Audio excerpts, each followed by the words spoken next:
आइए देखते हैं अपना next topic and that is Dalton's atomic theory of matter, जो कि बहुत ही ज़्यादा इंपॉर्टेंट है और 3 से 4 मार्क्स में, कई बार 5 मार्क्स में भी आती है। तो ध्यान से समझेंगे हर एक पॉइंट, और अगर किसी में कोई प्रॉब्लम होगी तो ऑन द स्पॉट अपने डिस्कस करते रहना, पूछते रहना। क्या कहती है बेटा डाल्टन्स एटॉमिक थ्योरी? भाई एक बात बताओ, जब after the laws of chemical combination, भाई लॉ ऑफ केमिकल कॉम्बिनेशन कौन कौन से थे? एक तो law of conservation of mass और दूसरा क्या था? Law of constant proportion. तो उसकी बात कर रहे हैं। What put forward the next task before the scientist was to give a suitable explanation for these laws. तो भाई लॉज तो मिल गए, बता दिया उन्होंने कि ऐसे ऐसे केमिकल कॉम्बिनेशंस होते हैं या केमिकल रिएक्शंस होती हैं, लेकिन बेटा एक सूटेबल रीजन के साथ ये चीजें अभी तक डिस्कस नहीं हुई थी। तो फिर जो हमारा नेक्स्ट टास्क था साइंटिस्ट के लिए वो क्या था कि इन कॉम्बिनेशंस के सूटेबल एग्जांपल्स दें या सूटेबल रीजन दें। ठीक है, तो भाई सबसे पहले इसमें किसने हाथ जमाया? डाल्टन नाम के साइंटिस्ट ने, इनका नाम था जॉन डाल्टन। ठीक है, इन्होंने बेटा एक एटॉमिक थ्योरी दी कि एटम्स किस तरीके से बिहेव करते हैं या फिर किस तरीके से रिएक्ट करते हैं, क्यों mass of reactant mass of product के इक्वल होता है, क्यों ये कांस्टेंट प्रोपोर्शन में रिएक्ट करते हैं। इधर ध्यान दीजिए। तो पहले जरा हिस्ट्री देख लेते हैं एक बार। तो this led John Dalton to put forward a theory in 1880, मतलब 1808 में ये थ्योरी उन्होंने दी। ठीक है, और उस थ्योरी का नाम क्या रखा? Dalton's atomic theory. अच्छा जरा ध्यान से सुनना। The theory that all matter is made up of very tiny particles called atom is called the atomic theory of matter. उन्होंने क्या बोला कि दुनिया में जितने भी मैटर हैं, मैटर वाले चैप्टर हमने डिटेल में पढ़ा था कौन कौन सी चीजें मैटर होती हैं। तो उन्होंने क्या बोला कि दुनिया में जितने भी मैटर्स हैं वो किससे मिलकर बने हैं? छोटे छोटे पार्टिकल से मिलकर बने हैं, और उन छोटे पार्टिकल्स का नाम क्या था? एटम्स। क्या था? एटम्स। मैटर्स नहीं है, एटम। और इस थ्योरी का नाम उन्होंने क्या रखा? Atomic theory of matter. अब इस थ्योरी को बेटा डिटेल में डिस्कस करेंगे। जब क्वेश्चन आएगा एग्जाम में तो आपको ये लिखना है जो अब मैं आपको बताने जा रहा हूं। ठीक है, पहला पॉइंट वाइज बिल्कुल डिस्कस करेंगे। The various assumptions of Dalton's atomic theory of matter are as follows। तो one by one point wise discuss करेंगे। पहला पॉइंट बेटा वो क्या कह रहे हैं? All the matter is made up of very tiny particles called atoms. तो पहला पॉइंट तो उन्होंने ये बोला कि दुनिया में जितने भी मैटर हैं वो बहुत ही छोटे छोटे पार्टिकल्स से मिलकर बने हैं, और उन छोटे पार्टिकल्स का नाम क्या दिया उन्होंने? एटम्स। क्या बात समझ में आ गई? अच्छा ध्यान से सुनिए फर्स्ट पॉइंट को, क्योंकि अभी इनके ड्रॉबैक्स भी आएंगे तो उसमें आपको काम आएगी। वो क्या कह रहे हैं कि दुनिया की सारी चीजें किससे मिलकर बनी हैं? एटम से। इन्होंने मॉलिक्यूल वगैरह की, कंपाउंड की कोई भी बात नहीं की। उन्होंने क्या बोला कि everything is made up of small particles called atoms. Atom से मिलकर बनी है। ठीक है, अच्छा सेकंड पॉइंट क्या है? Atoms can not be created nor be destroy in a chemical reaction. भाई जैसे हाइड्रोजन और ऑक्सीजन आपस में कंबाइंड होकर क्या बना रहे थे? H2O बना रहे थे। अरे कोई बात नहीं, डिस्ट्रॉय समझ जाओ। अगर कुछ एरर है तो भाई टाइपिंग में हो जाता है, छोटी मोटी बातें।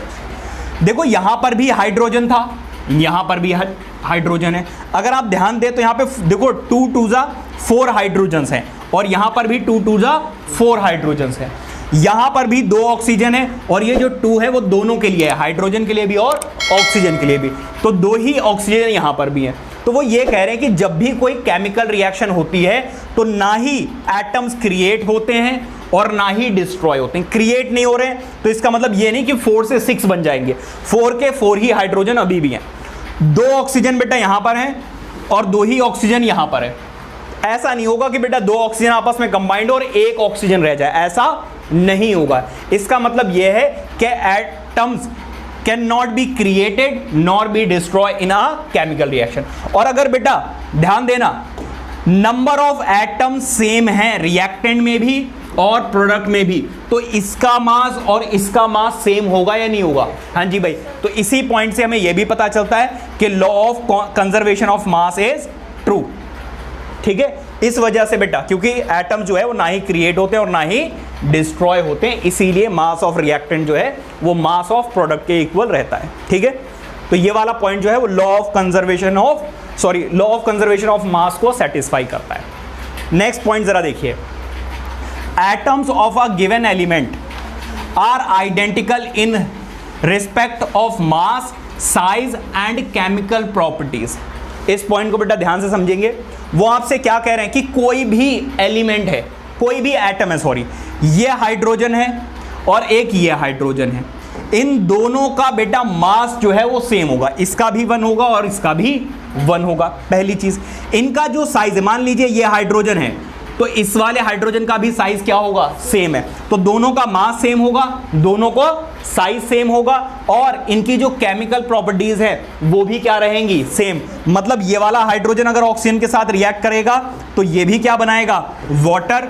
और ये वाला हाइड्रोजन जब रिएक्ट करेगा ऑक्सीजन के साथ तो ये भी क्या बनाएगा? वाटर। क्या बात समझ में आ रही? ये 2-2 बेटा कहां से लग गया? ये बेटा होती है बैलेंसिंग ऑफ केमिकल रिएक्शन। ये आपको आगे आने वाली क्लास में सिखाया जाएगा 10th में। ठीक है, यहां पर भी मैं बता दूंगा। बट ये 2-2 कैसे लगा? क्योंकि अगर आपने यहां पे 2 नहीं लगाया तो बेटा लॉ ऑफ कंजर्वेशन ऑफ मास जो है वो सेटिस्फाई नहीं होगा। क्योंकि देखो यहां पे 2 हाइड्रोजन है, यहां पर भी 2 हाइड्रोजन है, कोई दिक्कत नहीं। लेकिन बेटा ऑक्सीजन यहां पर 2 है और यहां पे सिर्फ 1 है। और लॉ ऑफ कंजर्वेशन ऑफ मास के अकॉर्डिंग अगर नंबर ऑफ एटम्स इधर अलग हुए और इधर अलग हुए तो mass of reactant mass of product के इक्वल नहीं होगा। हाँ जी, ये 2 दोनों के लिए, हाइड्रोजन के लिए भी है और ऑक्सीजन के लिए भी।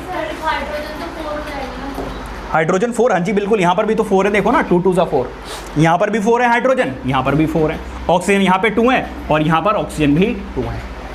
ठीक है, पूछ लो, क्लियर है? नहीं, वाटर का मॉलिक्यूल होता है H2O ही, ये 2 जो है वो बैलेंसिंग करने के लिए लगाते हैं। ठीक है, सो बेसिकली ये पॉइंट हमारा क्या कह रहा है, जरा ध्यान दीजिए। 4 हाइड्रोजन और 2 ऑक्सीजन भी वाटर बनाएंगे। हाँ जी, सो बेसिकली वो आपसे ये कह रहे हैं कि अगर 2 आइडेंटिकल एटम्स हैं तो उनका मास सेम होगा, उनका साइज सेम होगा और इनकी केमिकल प्रॉपर्टीज भी सेम होंगी। ठीक है, तो ये क्या बता रहे हैं? एटम के बारे में बिल्कुल डिटेल में स्टडी करके बता रहे हैं। कौन? डाल्टन भाई साहब। ठीक है, आगे बढ़े। ये 3 पॉइंट्स क्लियर है बिल्कुल? किसी बच्चे को कोई दिक्कत? एक बार क्विकली फिर से रिवाइज कर लेते हैं कि सारे के सारे मैटर जो है बहुत छोटे पार्टिकल से मिलकर बने हैं और उन पार्टिकल्स का क्या नाम है? एटम्स। मतलब दुनिया में जितनी भी चीजें हैं वो एटम से मिलकर बनी है।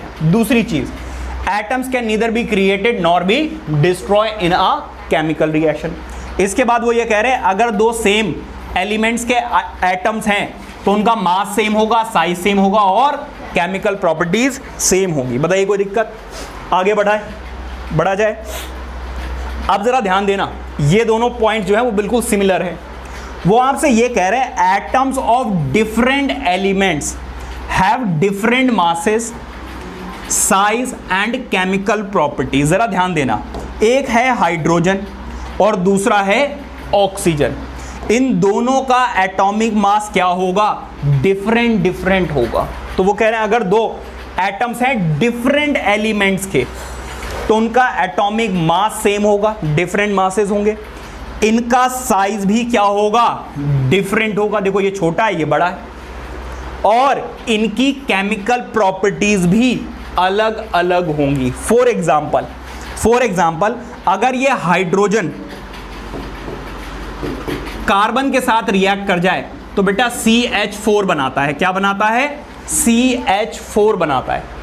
ठीक है, लेकिन वही अगर ये ऑक्सीजन रिएक्ट कर जाए कार्बन के साथ तो ये कार्बन डाइऑक्साइड बनाता है। जरा देखो, यहां पर एक कार्बन के साथ 4 हाइड्रोजन्स रिएक्ट कर रहे हैं और यहां पर एक कार्बन के साथ 2 ऑक्सीजन्स रिएक्ट कर रहे हैं। What does it mean? It means ये हाइड्रोजन जो है वो डिफरेंट केमिकल प्रॉपर्टीज शो कर रहा है और ऑक्सीजन जो है वो डिफरेंट केमिकल प्रॉपर्टीज शो कर रहा है। तो वो ये कह रहे हैं कि टू डिफरेंट एलिमेंट्स के एटम्स का मास डिफरेंट होगा, साइज डिफरेंट होगा और केमिकल प्रॉपर्टीज भी डिफरेंट होंगी। ऐसा नहीं कि हाइड्रोजन रिएक्ट करेगा कार्बन के साथ तब भी कार्बन डाइऑक्साइड बनेगी और ऑक्सीजन रिएक्ट करेगा कार्बन के साथ तब भी कार्बन डाइऑक्साइड बनेगी, ऐसा नहीं होगा। क्या बात समझ में आ रही है? हाँ जी भाई, ठीक है। तो सेम एलिमेंट्स के एटम का मास भी सेम होता है, साइज भी सेम होता है और केमिकल प्रॉपर्टीज भी सेम होती है। और अगर दो डिफरेंट एलिमेंट्स के एटम्स देखोगे तो उनका डिफरेंट मास होगा, डिफरेंट साइज होगा और केमिकल प्रॉपर्टीज भी डिफरेंट होंगी। क्या सारे पॉइंट्स क्लियर हो रहे हैं अच्छे से? किसी बच्चे को कोई दिक्कत? आगे बढ़ें। नेक्स्ट पॉइंट जरा देखिए, वो कह रहे हैं atoms combine in the ratio of small whole numbers to form compounds. जैसे कार्बन डाइऑक्साइड में देखो किस रेशियो में ये कंबाइन है, 1 कार्बन 2 ऑक्सीजन के साथ कंबाइंड है। अगर मैं मीथेन की बात करूं, मीथेन गैस की जो हमारे घर में एलपीजी में आती है, यहां पे 1 कार्बन किसके साथ रिएक्ट कर रहा है बेटा? 4 हाइड्रोजन के साथ रिएक्ट कर रहा है। H2O की बात करूं तो ये 2 हाइड्रोजन्स 1 ऑक्सीजन के साथ रिएक्ट कर रहा है। तो वो ये कह रहे हैं जो एटम्स हैं एलिमेंट्स के वो स्मॉल होल नंबर्स में कंबाइंड होते हैं। तो देखो स्मॉल होल नंबर्स में, क्या बात समझ आ रही? छोटे छोटे 2 एटम्स किसी और के साथ कंबाइंड हो जाएंगे, 3 एटम्स किसी और के साथ कंबाइंड हो जाएंगे, 4 एटम्स किसी और से। ऐसा नहीं कि 500 एटम्स कंबाइंड कर रहे हैं 213 एलिमेंट्स, ऐसा नहीं, छोटे छोटे होल नंबर्स में आपस में कंबाइंड होते हैं। क्या ये वाला पॉइंट क्लियर है सारे बच्चों को? हाँ जी। इसके बाद the relative number and kinds of atoms are constant in a given compound. बेटा एक बात बताओ, वाटर का मॉलिक्यूल बताइए, H2O। आप बताइए जरा वाटर के मॉलिक्यूल का फॉर्मूला। ये सोच में पड़ गया है? अरे H2O यार, कैसी बातें कर रहे हो? आप बताइए H2O, आप बताओ H2O। तो बेटा मैंने 4 डिफरेंट स्टूडेंट से पूछा कि भाई वाटर के मॉलिक्यूल का फॉर्मूला बताओ, सभी ने क्या बताया? H2O। मतलब 2 हाइड्रोजन्स 1 ऑक्सीजन के साथ हमेशा कंबाइंड होगा। तो बेटा ये पॉइंट यही कह रहा है कि the relative number and kind of atoms. ऐसा नहीं कि बेटा इसने जब वाटर मॉलिक्यूल का फॉर्मूला बताया तो इसने बोला CO2, ऐसे तो नहीं बोला। हर बार वाटर मॉलिक्यूल में हाइड्रोजन और ऑक्सीजन ही कंबाइंड हो रहा है और इनका जो रेशियो है 2:1 ही, मतलब 2 हाइड्रोजन 1 ऑक्सीजन के साथ क्या कर रहे हैं? रिएक्ट कर रहे हैं। तो बेटा जरा इस स्टेटमेंट को आप ध्यान से पढ़ेंगे, the relative number and kind of atoms are constant in a given compound. तो बेटा वाटर के मॉलिक्यूल के कंपाउंड में जो एटम्स हैं वो भी सेम होंगे और ये जिस रेशियो में कंबाइंड होंगे वो भी क्या होगा?